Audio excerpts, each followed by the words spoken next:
I'm M. Meena Kumari, Assistant Professor, Department of ECE, working in Bharat Institute of Higher Education and Research. I'm going to handle the subject electromagnetic waves, and its subject code is U18PCEC 404. In this video, we are going to discuss the topic about time varying magnetic fields and Maxwell's equation. In this, we will first see introduction about time varying magnetic fields and Maxwell's equation.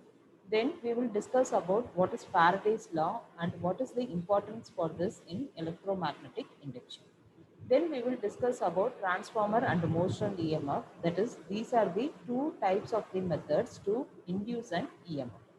In this first method is transformer EMF method and second one is a motional method. So the transformer EMF method is also called as the stationary loop in a time varying magnetic field. That is, the loop we will considering will be stationary, it will not change, and there will be a magnetic field which will be varying according to the time. So that is stationary loop in time varying magnetic field, and this induced in EMF is called as the transformer method. Second method is called as the moving loop in static magnetic field, and that method is called as the motional EMF. And here the loop will be moving, that is the area of the loop will be changing, but the loop which is placed in the magnetic field will be stationary. So the area will be changing and the magnetic field will be static. So this produces the motion EMF. Next method is the moving loop in time varying field. So this method combines the first two methods, that is stationary loop in time varying magnetic field and along with the moving loop in static magnetic field. So here the moving loop will also be moving and the magnetic field will also be varying. So both are varying. Next, we will see about Maxwell's equation. So in Maxwell's equation, first we will see about what are the Maxwell's equation for static EM field. Next, we will see about the Maxwell's equation for your time varying fields. So in introduction, in our earlier studies of the static fields, we have observed that the static electric fields are produced by the electric charges. That is, the stationary charges will produce the static electric field. And the static magnetic fields are produced by the charges in motion or by steady current. That is, once the charges are in motion, we will call it as a steady current. So this steady current or the charges in motion will produce the static magnetic field. And next up, the static electric field is a conservative field and it has no curl function. So in static electric field, the curl function is absent and the field will be always conservative. And in magnetic field, that is in static magnetic field will be continuous and its divergence is zero. That is in static magnetic field, the divergence will be absent but curl will be present. And the field will be always continuous in nature. And in static, in electric magnetic field, that is in electric field, the curl will be zero, that is the curl will be absent, but divergence will be present and the field will be always conservative. So this is the difference between your electric field and magnetic field. In electric field, the field will be conservative and the curl function will be absent. In magnetic field, the field will be continuous and the divergence will be absent. So both are opposite in nature. The time varying fields or the waves are usually due to the accelerated charges or time varying current. So here the stationary charges will produce the electrostatic field. That is, the field is called as a electrostatic. And the steady current that produced by the field produced by the steady current are called as the magnetostatic fields. And if it is produced by both means, that is by the time varying current, then it is called as the electromagnetic fields or we can call it as electromagnetic waves. Next, the fundamental relationship for the static electric field among the field quantities can be summarized here. That is, the first equation denotes that del cross E vector is equal to 0. That is, cross product of del operator and then electric field will be equal to 0. Next one is del dot B vector. That is, the electric flux density intensity will be equal to rho V, where rho is called as the where V denotes the volume and rho denotes the current density. That is volume charge here V express it in charges. So it is called as a volume charge density. That is, the relationship of the static electric field is given by two equations. One is del cross E vector is equal to 0. Other is del dot D vector is equal to rho V. And if the medium is isotropic and linear, then D vector is given by epsilon into E vector. So here epsilon is the property of the space, or it can be told as the property of the medium which we are using it. And similarly for a magnetostatic cases, so similar we have three equations. One is del dot B vector is equal to 0. Other is del cross H vector is equal to J. So both the equations are same. That is J is nothing but a current density. So the relationship of the static magnetostatic field is given by two quantities, that is del dot D vector is equal to 0 and next is del cross H vector is equal to J vector, where J is called as a current density.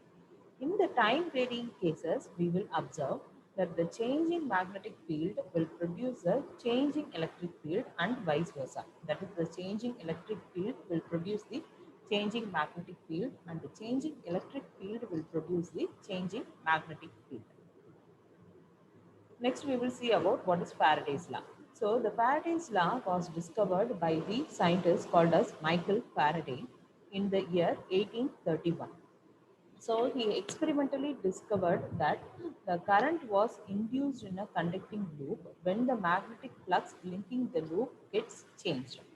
So, in terms of the fields, we can say that a time varying magnetic field produces an electromotive force, that is EMF. We can call it as, in short, electromotive force is called as EMF, which causes a current in a closed circuit. That is, the time varying magnetic field will produce an EMF which causes a current in a, and the circuit has to be a closed circuit.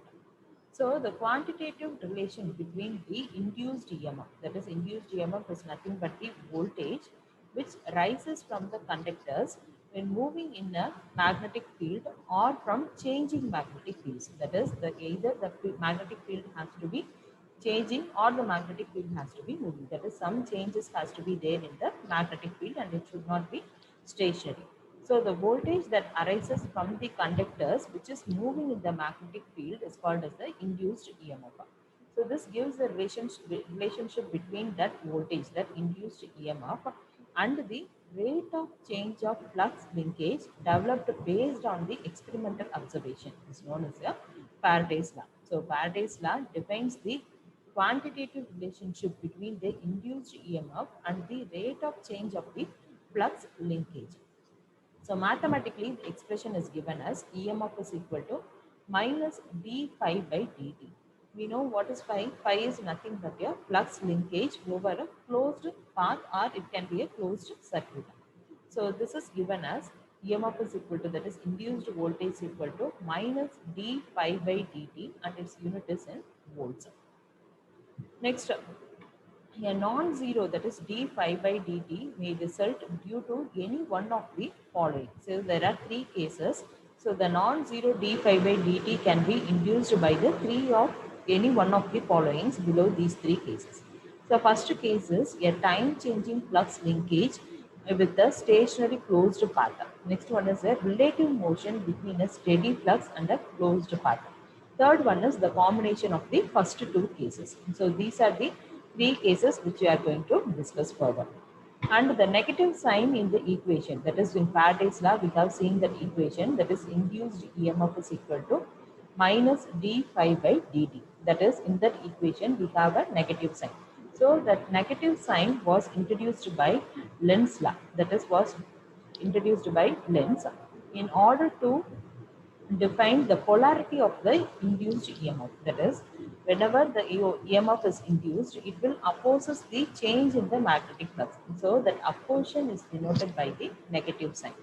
And this negative sign implies that the induced EMF will cause a current flow in a closed loop in such a direction to oppose the change in the linking magnetic flux which is produced in it.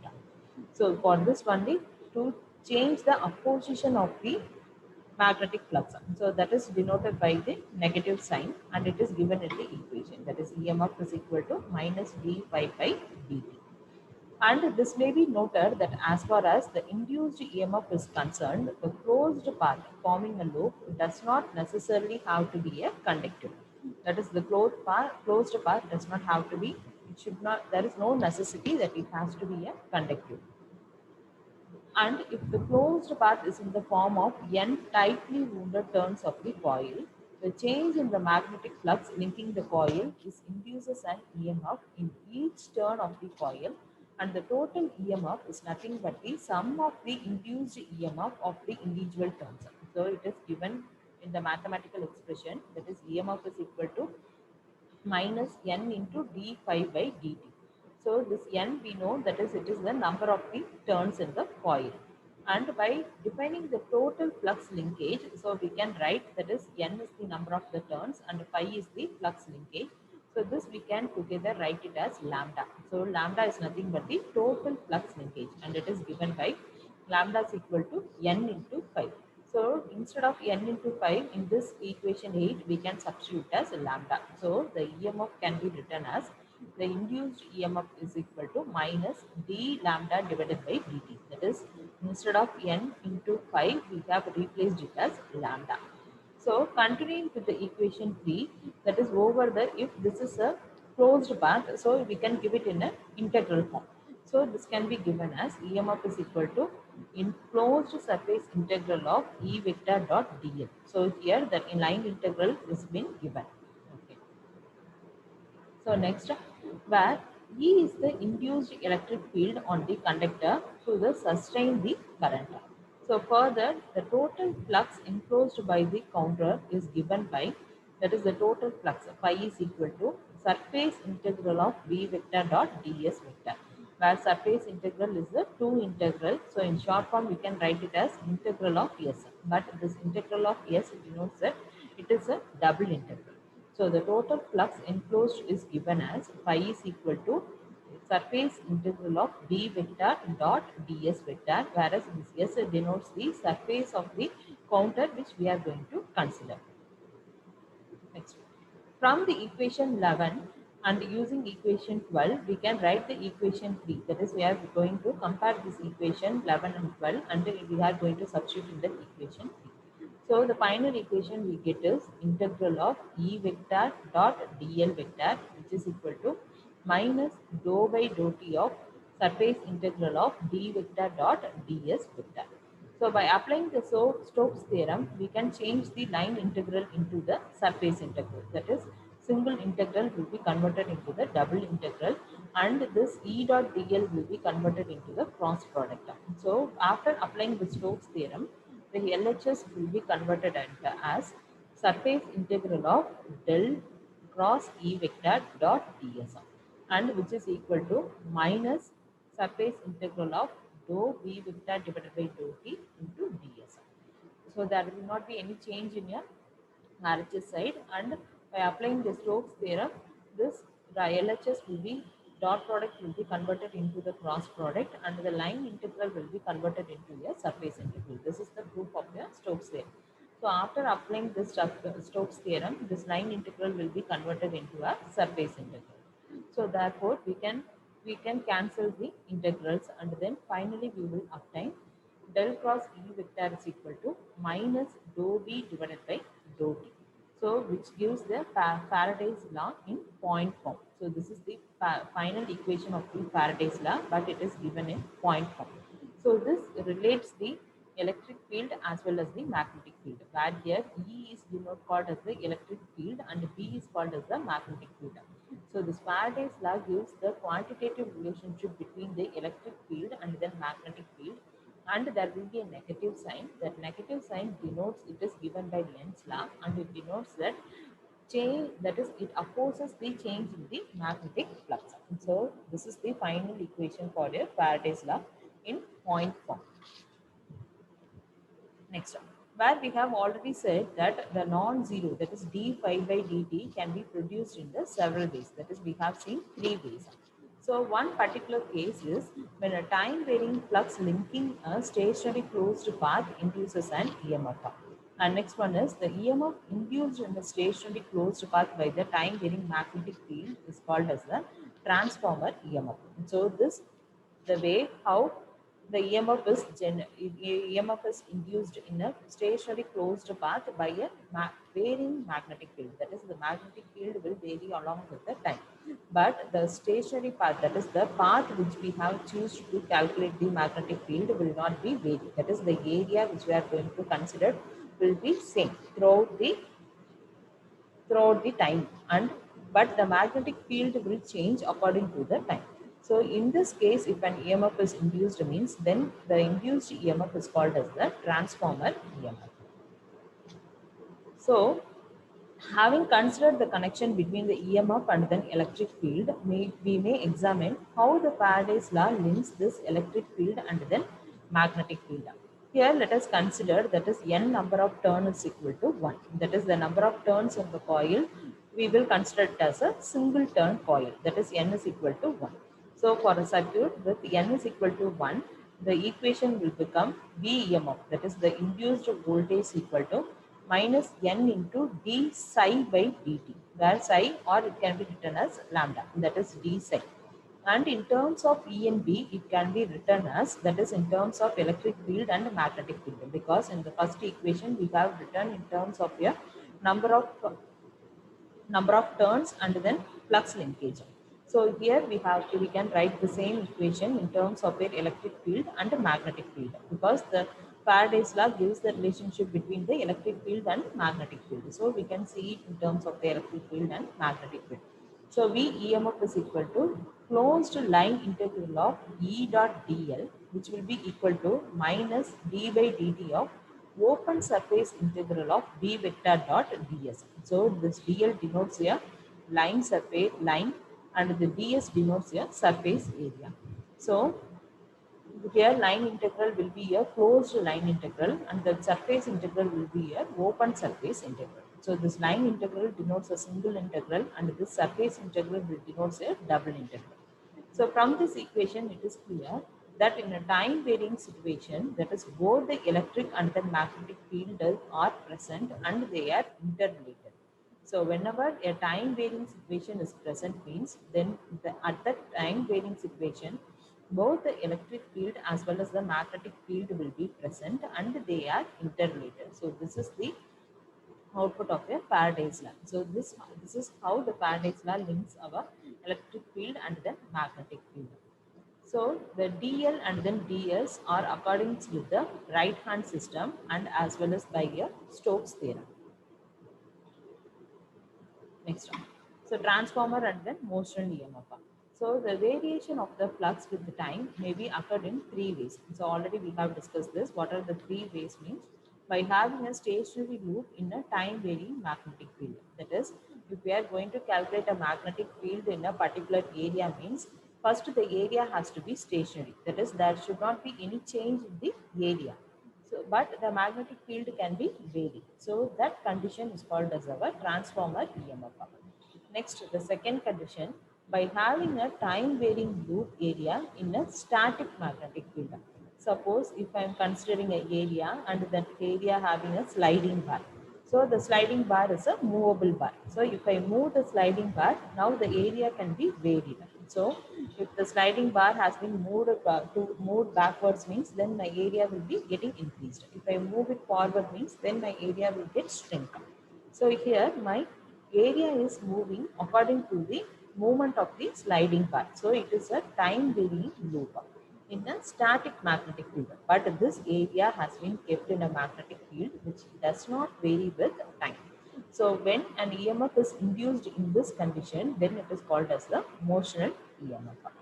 Third case is by having a time varying loop area in a time varying magnetic field. That is by combining the first two cases. That is, in the first case, we will be taking the time varying magnetic field, and in the second case, we will be taking the time varying loop.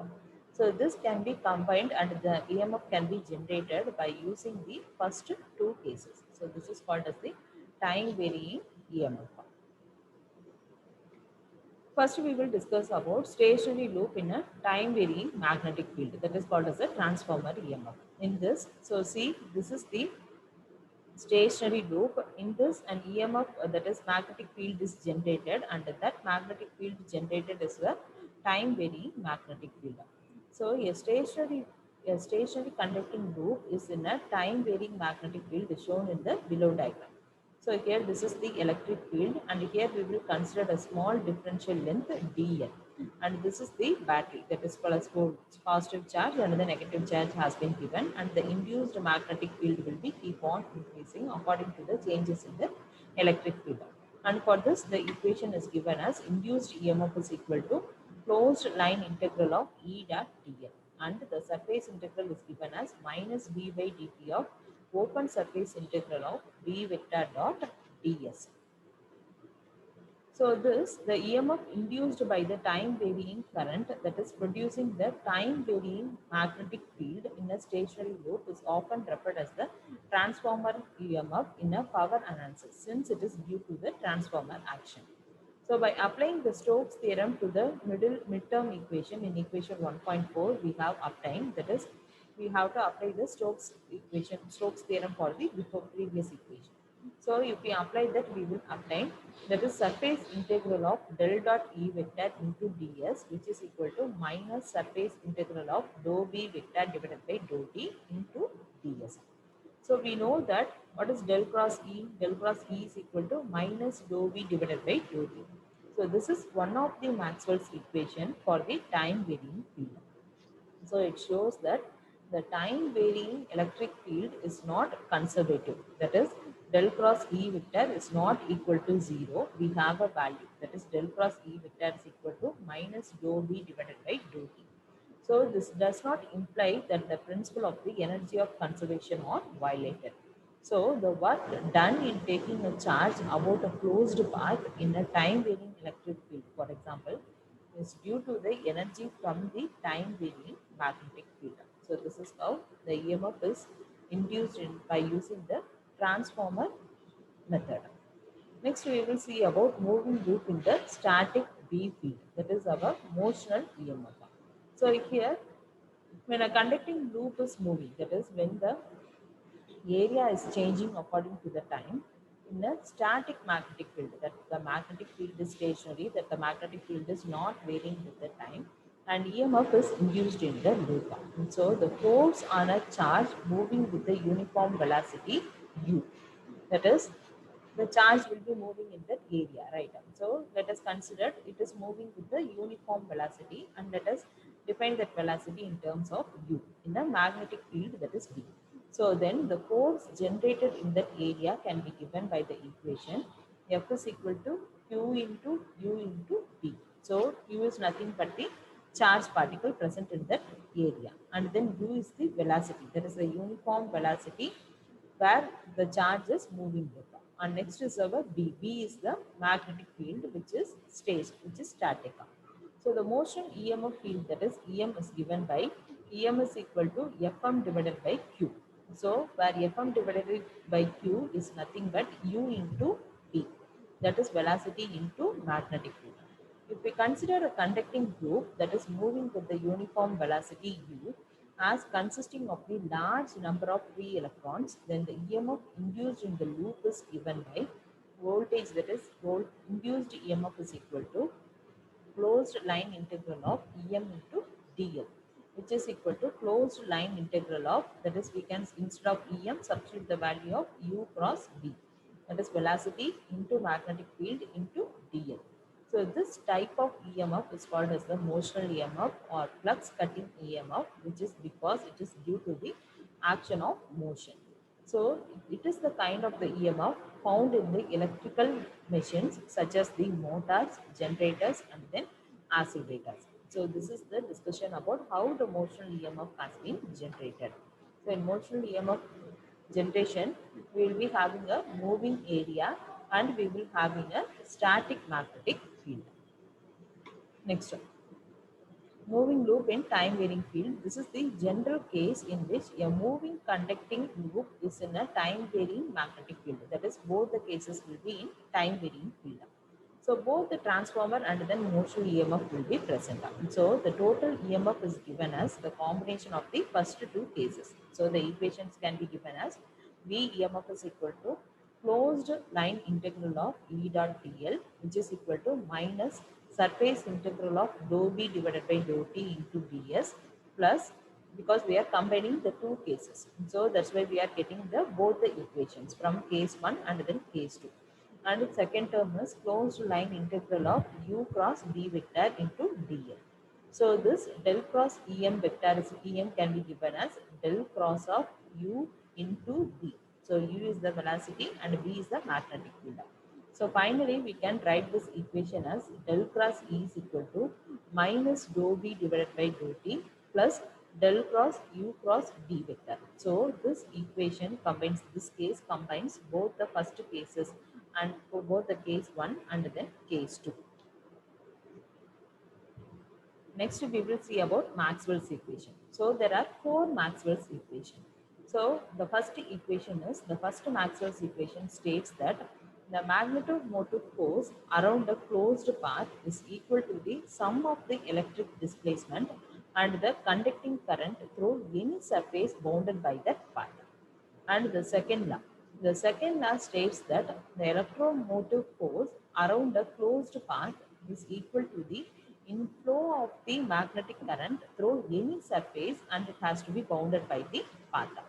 The third law states that the total electric displacement flux passing through a closed surface, that is here the surface can be a Gaussian surface, so it doesn't have any definite structure, so the structure can be irregular, is equal to the total charge inside the surface. So this is the third law. And fourth law, this fourth law states that the total magnetic flux passing through any closed surface will be equal to 0. So these are the four laws, and in brief we will see about the four laws. So here first we will see about the Maxwell's equation for the static EMF theta. So here there are two different forms. One can be given in the differential form, otherwise we can call it as a point form, and next can be in the integral form. So here what are the four laws we have seen means, first one is ever Gauss law. So Gauss law is given as in point form, it is del dot D vector is equal to rho V. That is the electric flux which is equal to dot product of electric flux is equal to volume electric charge density. Okay, so that is del dot D vector is equal to rho V. So similarly, the same formula in the integral form we can write it as closed surface integral of del dot ds equal to open volume integral of rho V into dV. So this is depended by the Gauss law. Next, third one is our magnetic monopole. So here non-existence of the magnetic monopole, and here it is given as del dot B vector is equal to 0. So here in integral form it can be written as surface closed surface integral of V dot ds will be always equal to 0. Next is our Faraday's law. So already we have seen what is Faraday's law. That is del cross E vector is equal to minus dou V divided by dou T. And the same in integral form we can write it as closed surface integral of E vector dot dl is equal to minus dou by dou T into surface integral of B vector dot ds. Next, the final law is our Ampere's circuital law. So in Ampere's circuital law, it is given as del cross H vector is equal to J vector plus dou D divided by dou T, where J vector is called as our current density. So J vector plus dou D divided by dou T. And in integral form, it can be written as closed line integral of H vector dot dl is equal to open surface integral of J vector dot ds vector. So these are the four laws, and then we have two different forms. One is called as the point form, other one is called as the integral form. So these are the four laws for our static electromagnetic fields. Next we will see about the magnetic equations for the time varying fields, if the field is time varying. So the Maxwell's equation in the differential forms are given by, here also we have our differential form as well as their integral form. So here it is given by del cross H vector is equal to dou D divided by dou T plus J vector, and then del cross E vector is equal to minus dou V divided by dou T, and then del dot D vector is equal to rho V, and then del dot D vector is equal to 0, where H is nothing but the magnetic field strength and its unit is ampere per meter. And D is given as a electric flux density and its unit is coulomb per meter square. And next one is here rho D by rho T. Rho D by rho T is nothing but the displacement in the electric current density and its unit is ampere per meter square. Next is our J. J is called as the current density and its unit is also ampere per meter square. Next is E. E is nothing but the electric field and its unit is V by M, that is volt per meter. Next is B. B is called as the magnetic flux density and it is called as a Weber per meter square, or we can define in terms of Tesla. Next is dou V by dou T. So dou V by dou T is nothing but the time derivative of the magnetic flux density and its unit is given as Weber per meter square into seconds. Next is our B. B we know. B is called as the magnetic current density and then its unit is Tesla per second or volt per meter square. Next is our rho. So rho is nothing but our volume charge density and its unit is coulomb per meter cube. So these are the variables we are using in the lab. Next, we will see about the Maxwell's equation for the time varying field in integral form. So, in integral form, it is given as closed line integral of h dot dl is equal to surface integral of d plus j into ds.